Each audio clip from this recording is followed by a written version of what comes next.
because most companies that survive are not able to really grow. They hit a ceiling, they stop. And this is one of the key things that stops them from growing. And not every entrepreneur has a lot of words. You do. That's the danger that I'm seeing as we're talking about this. I called it idea seizures. Like, we could just do this and we could do that. And that would be so much more fun than this thing that we're doing. It's challenging because it looks like sometimes you're just distracted and you can't stay with one thing. Well, when an idea person meets a completion person, that's very exciting because I'm a completion person. Like if we started, I want to finish it. In today's conversation, I want to talk about one of those concepts that really great entrepreneurs, or maybe that's too self-grandizing because I consider myself a successful entrepreneur. The idea that there is a thing that gets in our way on a regular basis that's helpful at times and is a double-edged sword, and it's dangerous at times. And that is how often we come up with ideas and want to share those ideas and implement those ideas into the company. And the power that is at certain times and how it's dangerous at other times. And I want to have this conversation today because I know that you and I for the last 21 years have been doing business together and marriage for 30 years. And I am one of those folks that generates a lot of ideas. Yes. Yes, you are.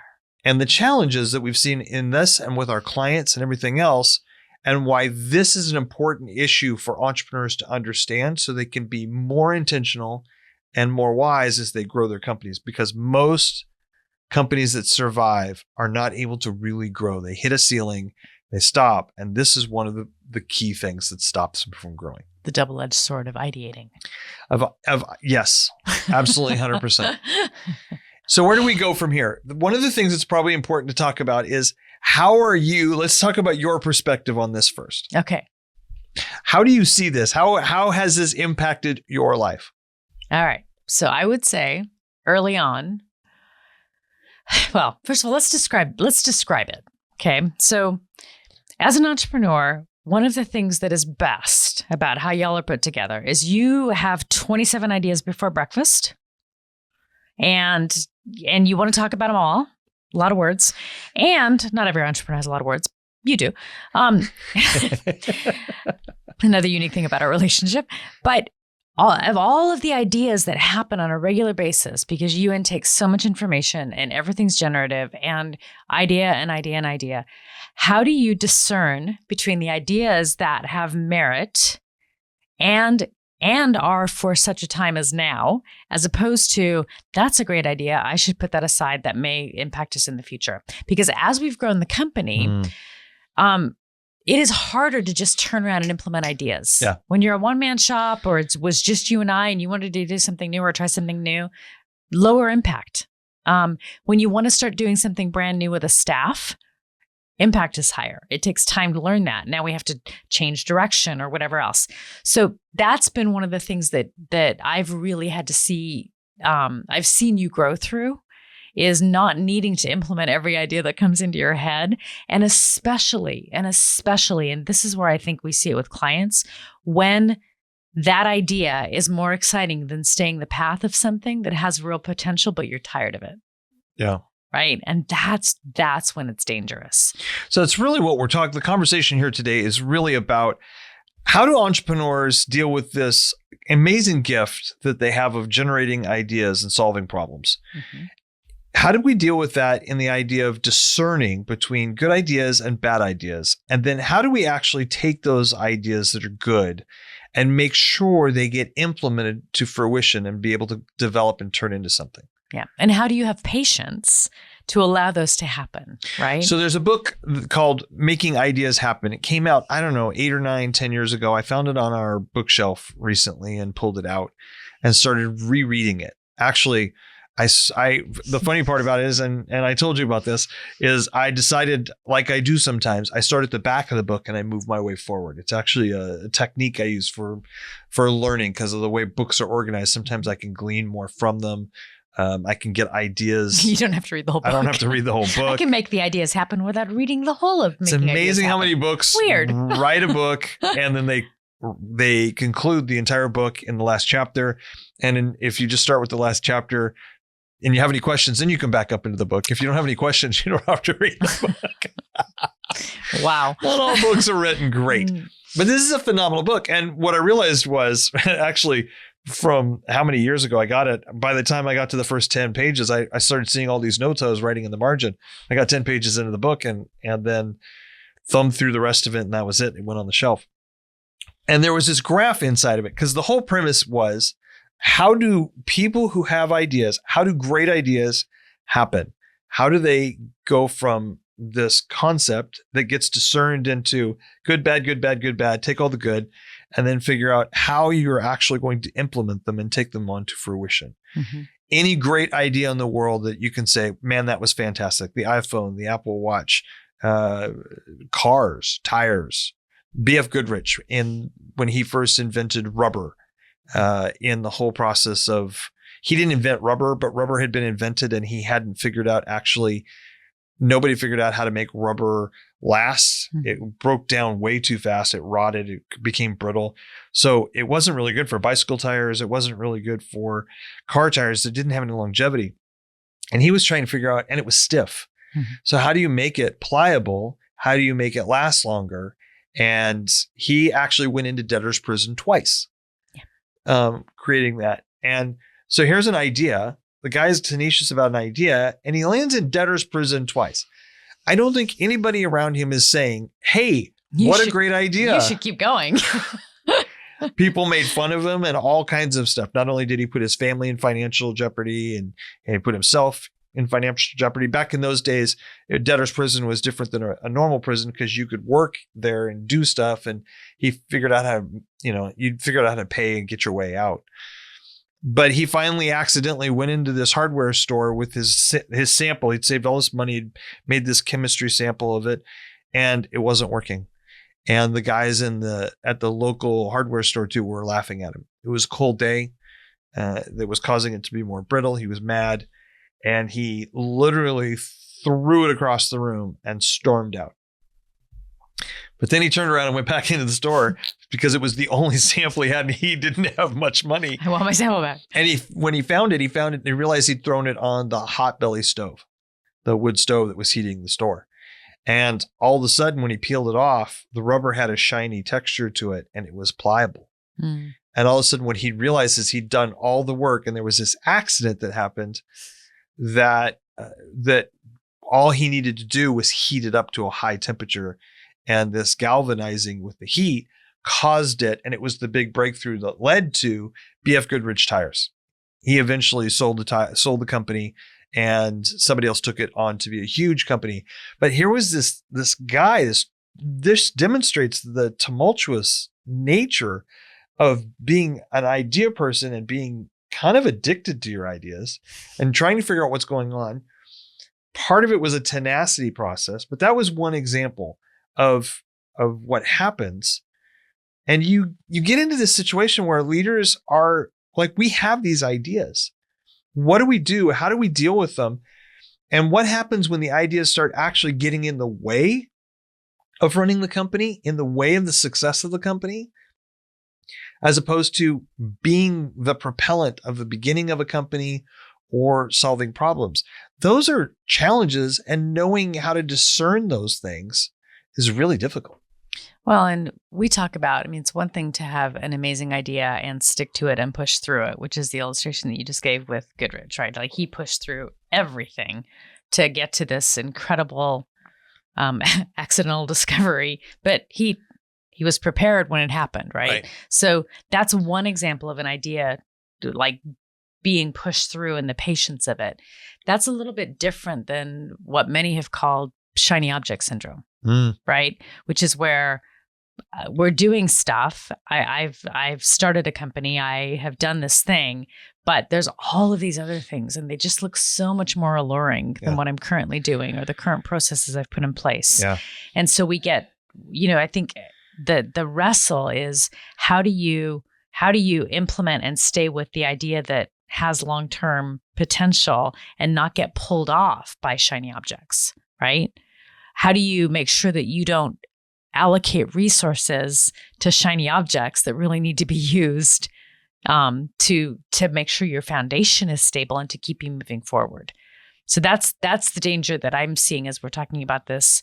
I called it idea seizures. Yeah. Like, we could just do this and we could do that. And that would be so much more fun than this thing that we're doing.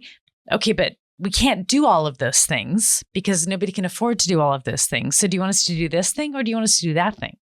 And how do you choose? And going back to making ideas happen, which led me off to talking about an example of a great idea that happened in history. Obviously, you've got the automobile and you've got a whole bunch of other stuff. But one of the things is there's this curve in the book, and it starts out with a high degree of interest, and then as time's going on and you're implementing the idea, you get into this kind of, it's not as exciting anymore. Mm-hmm. Now, there's a couple of things going on. It's also not happening quickly. It's taking longer. There's the energy that was required to come up with the idea is not the same kind of energy that's required to push the idea forward and implement the idea always. Right. You need to be inspired or reminded why that was happening, but it's easy for that energy to dissipate. Yeah. And a different type of energy that's needed. But what happens is oftentimes when that interest and excitement energy has dissipated and you're in the lulls emotionally of that long protracted putting the idea together, many folks that have ideas, whether they generate for whatever reason, they often generate a new idea or more. And then they go, well, why don't we try this? Because this one doesn't seem to be working. Mm-hmm. That's sometimes what's happening. This one doesn't seem to be working. Or I have no patience and I have a new idea and I have a million ideas and I have no self-control. To people that are SJs on the Myers-Briggs, the methodicals, people who are planners, people who just know how to discipline themselves to get it done, oftentimes can look at somebody as, you have no tenacity. You have no self-will. You have no, and I think there's some of that's true. You haven't learned how to endure the idea, but there's so many different books that talk about just innovate quickly, fail fast, do all these things. There's all this stuff out there, this noise that talks to us about doing this. And it's challenging because it looks like sometimes you're just distracted and you can't stay with one thing. But I wonder if how much of that is understanding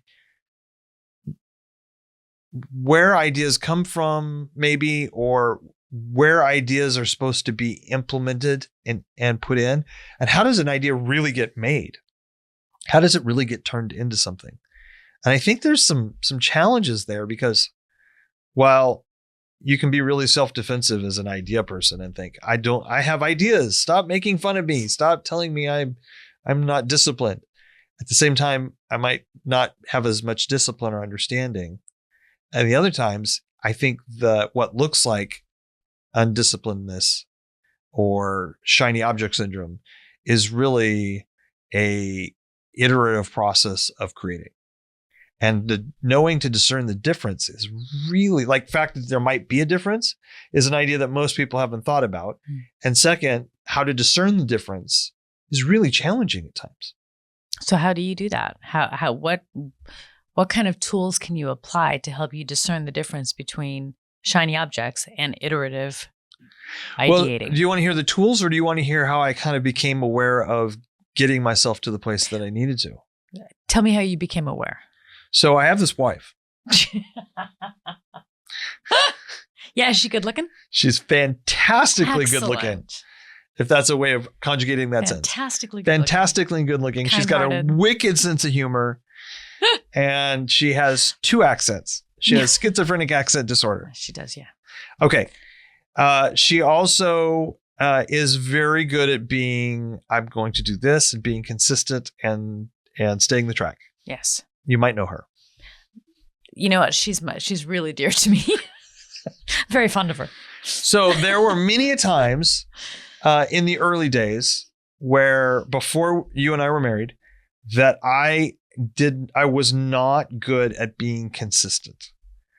Sometimes I wasn't being good at being consistent at things because I just wasn't. I was undisciplined. I didn't have the ability to go through those doldrums that happen. And I didn't have anybody really modeling that in many ways around me and able to understand. When I was successful at accomplishing things, nobody ever attributed, and I didn't probably attribute any of the success I did have on my own or consistency with those ideas, and then I would stick through it. There became a need for me as I got into my late teens and early 20s to start learning how to be more consistent, because I wanted to have a reputation, because people said I was a flake. I remember. And I was in many ways flaky because I couldn't stick with something. Mm-hmm. And that was a challenge. I didn't do well in high school because I wasn't able to stick to certain things and have that discipline. Like homework. Like homework. Like homework. And that's another subject for another time. And but even jobs and everything, I had tons of different jobs. Mm-hmm. So there was a inability for me to have that consistency and ethic in the midst of a work ethic to some extent. And I might work really hard for somebody and then just leave and go, I'm bored with this, and I'll move on to the next one. There's a lot of that tension of how do you deal with boredom? Because I think a lot of idea people don't even realize they get bored, and that's what generates another idea. With you, once we got married, before we got married, I decided I really wanted to have a better reputation. So I was already working on that when you and I started dating, and then we got married and all that kind of stuff. Partly because I saw what it did to you, as somebody I cared about deeply all of a sudden, really was like, wait a minute, you cared about me, but you also couldn't handle 10 ideas at once and everything else. You also I also became very aware that you didn't understand my filtering process. Yes. I mean, one of the things that's true about, and this is a slightly off topic, but it's worth saying, I think. Okay. Of being married to an idea person or being in partnership with an idea person is understanding that just because you have the idea doesn't mean you're going to do it, but that the ideas are they're nutrition for you. Yes. And so I don't have to be afraid of those. That took a bit of learning for me, because I was like, if you've got an idea, you're going to try and implement it. And by golly, you just came up with, 10 ideas that cost me $100,000 each, and we've got $50 in the bank. So what are we doing? Yeah. And I would freak. And like, it's funny when you're young, when you're around other idea people, you talk about ideas as if they're very real, mm-hmm. They're very tangible, and you throw out any new idea you have. You share ideas. You talk about, we're going to do this, we're going to do this, and you can even get into the habit very easily of talking in the present tense of, I'm going to do this and this and this, and mm-hmm. and with what sounds like great confidence, it will yield this result. Those friends that have ideas, some of them. One of them might be in the room with us right now behind the camera. But when you walk away, nobody is expecting you to walk away and do those ideas. Nobody's disappointed. Nobody comes back. Matter of fact, sometimes you don't even remember the next time you got together that there was an idea formulated, unless it caught your fancy too. So there's that entertainment, or there's just that exercise that happens. When you're young, you are taught that those kind of ideas are just dreaming, but you're young and you don't have the resources, you don't have the money, you don't have the education, you don't have the network. Maybe someday I'll get to this and I'll do this and I'll do that. So nobody's expecting you to take the big ideas and make them happen within the next 3 or 4 years. And so many times you don't learn what that looks like. It really is the discipline of going from day to day, week to week, semester to semester in school that is part of the disciplining process. And then at home, starting a job and making sure you finish the job, and little things like the little things that are building those skills.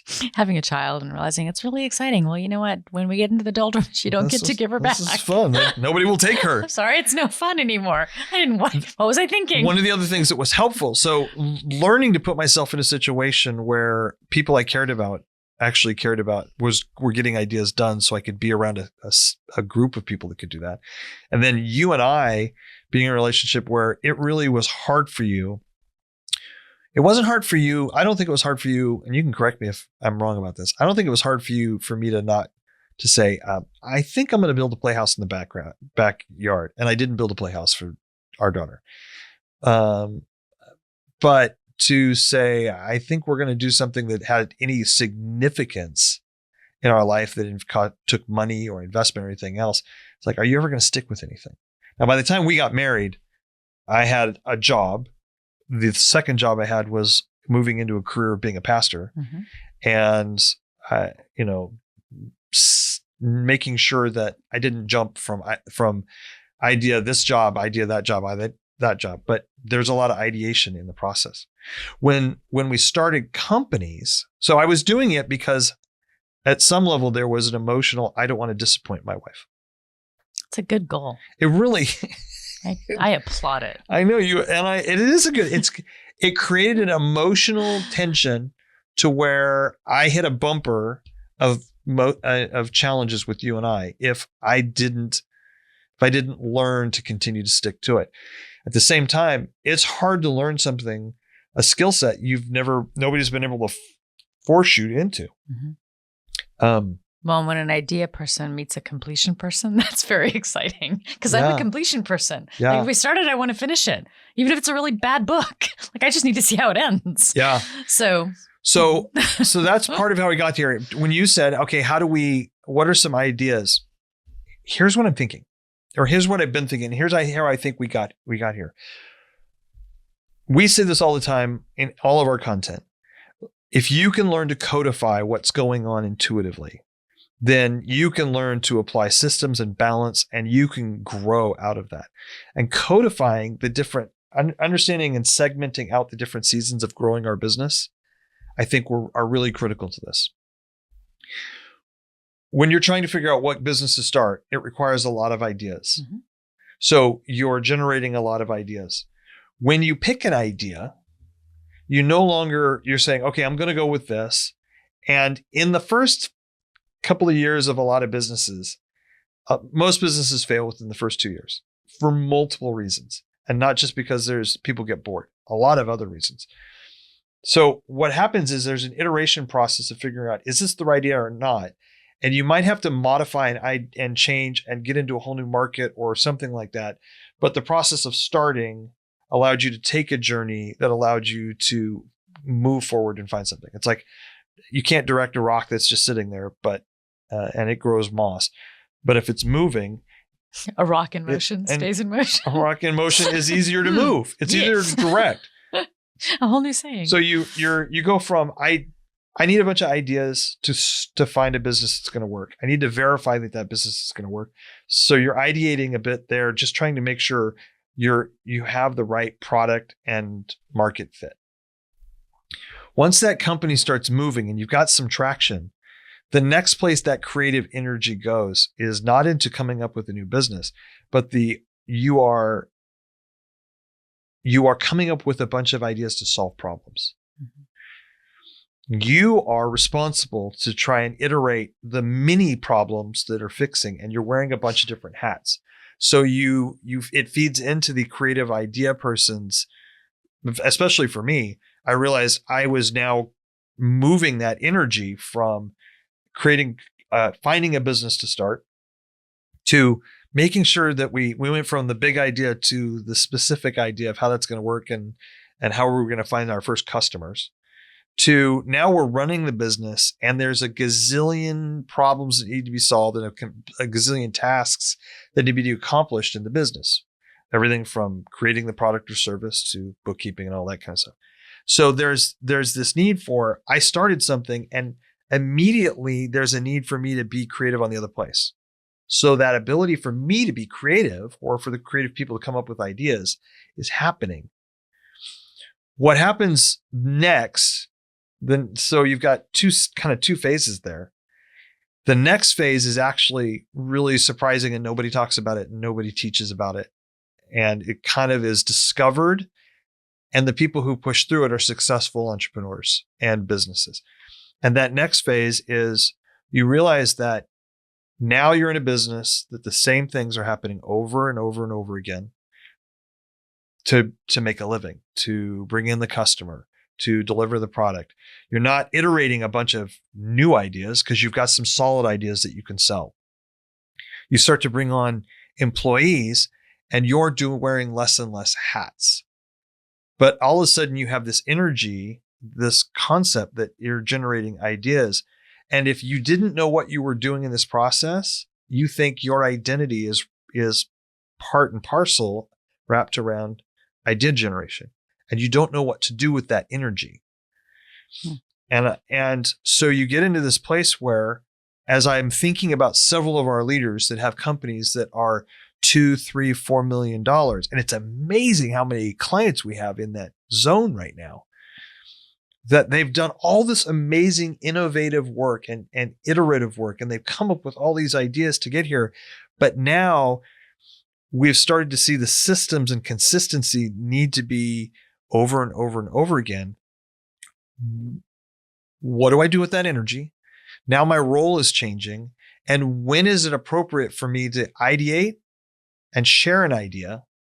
Or when do I have to ideate and hold the idea because I might just have 3 really good ideas, but now because the processes are more elongated over time, we just know that there are systems, the problems are mainly worked out. All of a sudden you realize I can't give you new ideas because if I give a new idea and change the whole system again, without a logical process of iteration, which is very difficult to learn. An optimization process is really difficult to learn because nobody's teaching you. And so all of a sudden you're like, you have to learn, and you learn by, I'm throwing out all these ideas to these people that are used to doing most of the work consistently. And now you start to frustrate them. And I saw that with our employees. I frustrated them. And then the next level, where it seems to be in this 3 million-ish range, moving to the next level, is you've got to move from being somebody who was doing the work really significantly. You start having the opportunity where you don't get to not do some of the work, but you have to be a leader working and leading the company more often than actually doing the tasks. And so now you're sitting there going, I have a gazillion ideas, and these projects I can have 10 ideas in the midst of the length that it takes to do one project. And what a lot of leaders don't understand is you need to keep your mouth shut. You need to either find another place where there's an outlet, write them down on a piece of paper, or realize that if you consistently reiterate a system that's working well, what you do is you constantly divert the organization, the energy, the company to a place where you get stuck.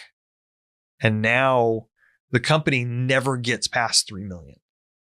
It always kind of, and you think you're doing everything right. It always looks like another problem, but you're instead of injecting ideas that are problem solving, you're injecting ideas that are problem causing, and sabotaging the ultimate goal of getting to it. Because what got you here won't get you there. You have this natural gift. So what do you do with that natural gift later? What do you do with that natural gift, and how do you control it? And I think a lot of us don't understand that. And thank goodness from everything from a lot of books, a lot of experience in business, a lot of great mentors, and being aware emotionally that what I do can negatively impact you, my wife, and my partner, and can negatively impact our customers, and can negatively impact our staff, and realizing that creating fluidity and all that leads to actually having a more successful company. And I think, quite frankly, one of the reasons companies don't go past that million mark is because nobody gets out of this reiterating, and they don't settle into any kind of systems. And that $2.5 to $4 million mark, people aren't going through that because they cannot figure out as a leader how to step back and let the system and the machine work, and what to do with that energy. And there are systems, and there are ideas, and there are coaching that can help you work through that. But we see it in clients all the time, that where they crank out their ideas, and it's like, you know what? That might be a good idea. It's not that that's a bad idea. It's that we're in the middle of doing something that's going to take 3 to 4 months. And just because it's not happening fast enough doesn't mean it's broke or wrong.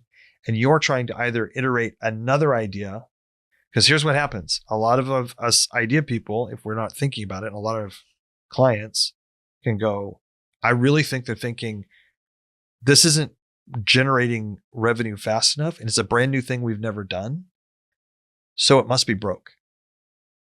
As opposed to, oh no, when you get into these, when your company grows, things that actually are going to help it grow, now they're not short little things. They're things that take longer. They're bigger, they're longer boards that take longer to make and put in place and sand, and then you can evaluate. So does that make sense? Yes, that was a lot. It was a lot. Wow. Yes, that makes a lot of sense. I think that what happens is that people start, those that are like that creative energy, if you start injecting too many ideas, nothing gets done well, right? So you have all of these initiatives that are done 60% or 65% or 70%, and they don't ever produce what you thought they might produce because you keep derailing the ability to get them done completely and really make them sing, right? You put the board up and it's not sanded. It's not primed. It's just, here's a board, boom, So yeah. I think that's sometimes the danger that happens. And it's like, how do you deal with that boredom? How do you deal with the doldrums of this isn't doing what I needed to do fast enough? Because we're so conditioned to think, ROI has to happen overnight. Well, there's a saying that it's not my favorite saying in the world, but there's been a saying for a long time that people who start businesses aren't people who can grow them. Mm-hmm. People who start businesses should never manage it once it gets established. They should just go start another business. And what I think is what happens there is it's what you see is that has been said, that saying came to being because entrepreneurs, and we have the research, they're not growing. Many entrepreneurs are not growing personally. Their leadership ability, their own adult development is not growing. They're not growing as a human being, right, and growing in all the places that they need to. So the easiest thing is, if you're not going to grow, go somewhere else. We'll get you to do this great thing. You just do it over and over again, and you don't have to grow. You can just stay there. But what we really get to the place of, I think, summarizing some of this is, if you're an idea person and you're good at coming up with ideas, in the beginning of a business, ideas need to come in a shorter period of time. They need to come faster for solving a lot of the different type of challenges. The longer a company is in business and the more it's making, the longer the interval between ideas needs to be. And that makes many leaders very uncomfortable. And they are unaware that that's even a thing. So they don't even know that they should be self-aware of it. And they don't even know that they're sabotaging it. And they end up sabotaging the process in the company, like you're talking about, with that 70% kind of model without even realizing they're doing it. They just, after a while, they start going, it just kind of seems to be a bunch of piles that are 70%, but I'm not even 100% sure why. I think I have some ideas, but 70% sure. 70% done or well. And that's an aha. It's not in any books. Making ideas happen. This is the closest I've ever seen to talking about this concept, but this idea of parsing it out and how that works, and how for this season you need this set of skills, and for this season you need this set of skills, and for this season you need this set of skills. Then what do I do with that thing that's going on inside? And I think it's my job. So I'm giving ideas because I think that's what I'm supposed to do, when nobody taught you that, wow, you did such a great job building the company here. Now here's where you stop.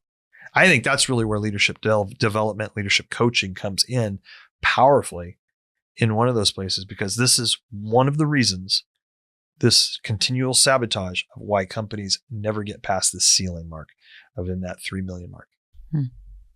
So when we talk about all those things, how am I doing? How am I doing? How would you describe how I'm doing as a leader 21 years into this business of ours? Well, I think that as a leader, first of all, you're committed to leadership development. So you have grown and grown and grown, and you continue to grow. So that is super, super helpful. So I think you take in feedback from staff, you take in feedback from me. So all of those things are good. And then I think what's happened too is the more that we've grown in the consulting arm, the more that you're seeing other leaders who are not as far along as you are, who are doing this thing where they just ideate and ideate and ideate and they just can't settle. And you're like, seriously, stop. Just let's build the foundation strong, right? And the whole like what you got you here won't get you there. And you can just take a deep breath. I would be curious for you to have ongoing conversations in leadership development of what does it look like what do you do with all of that energy?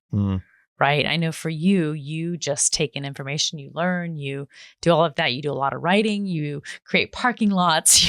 So all of those kinds of tools that I think. Parking lots, as in being places where I put ideas and I called it a parking lot as opposed to going out and buying land and building parking lots. Correct. Yes. You only ideate about that. So I think you have developed tools and skill sets that help you do that. And then you're training other leaders as you see them to help them do that. So you're doing a good job with it. But I think for entrepreneurs, I think it requires a lot of humility and a lot of trust. And then the leadership skill to allow those people who are designed to push through and complete things to let them do it so that you're not diverting them from completing what it is that you set before them earlier in order to do some new idea. And that's a place where I think you've grown a lot. So I think this is a really good discussion about working with leaders in this challenge. And this is something that leaders can dig into more because they can start to see, where am I sabotaging people because I just came up with a new idea, or I'm trying to pivot with the total intent of trying to help and create a solution and everything else, when really the best solution is patience and the long process of implementation that happens for really good, solid ideas. It just takes time. And there's some gaps in the middle of that where you just go, I don't have the energy for this, but I have to let it happen as a leader. And I have to encourage everybody around me when they hit those moments to continue to push through. Yep.